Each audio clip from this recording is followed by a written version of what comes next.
Letter 306 by Charles Lamb. 12th day, January 6, 1823. The pig was above my feeble praise. It was a dear pygmy. There was some contention as to who should have the ears, but in spite of his obstinacy, deaf as these little creatures are to advice, I contrived to get at one of them. It came in boots too, which I took as a favor.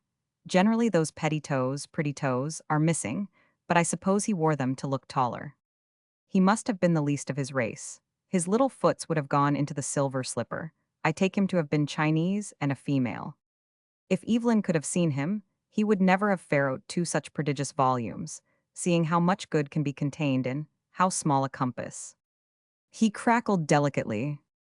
John Collier Junn has sent me a poem which, without the smallest bias from the aforesaid present, believe me, I pronounce sterling. I set about Evelyn and finished the first volume in the course of a natural day. Today I attack the second. Parts are very interesting. I left a blank at top of my letter, not being determined which to address it to, so farmer and farmer's wife will please to divide our thanks.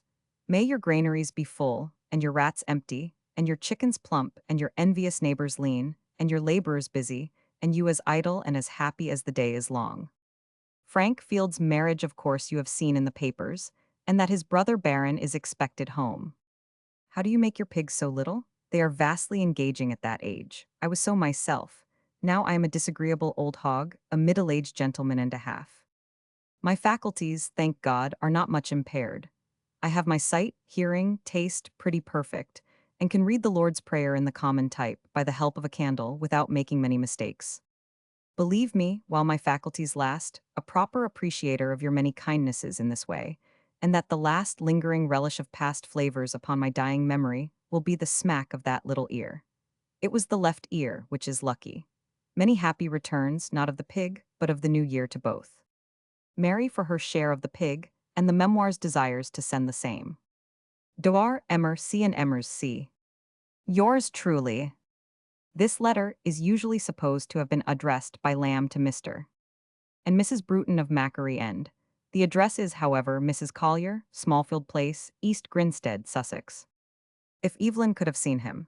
John Evelyn's diary had recently been published, in 1818 and 1819, in two large quarto volumes. Jan 8, 1823. Dear Sir, we shall have great pleasure in surprising Mrs. Aders on her birthday. You will perceive how cunningly I have contrived the direction of this note to evade postage. Yours truly. 8 Jan 23. This note is sent to me by Mr. G. Dunlop of Kilmarnock. It is the only note to Aders, a friend of Crab Robinson, to whose house Lamb often went for talk and whist. Aders had a fine collection of German pictures. See the verses to him in Vol, Roman 4. The cunning in the address consisted apparently in obtaining the signature of an India House colleague to certify that it was official.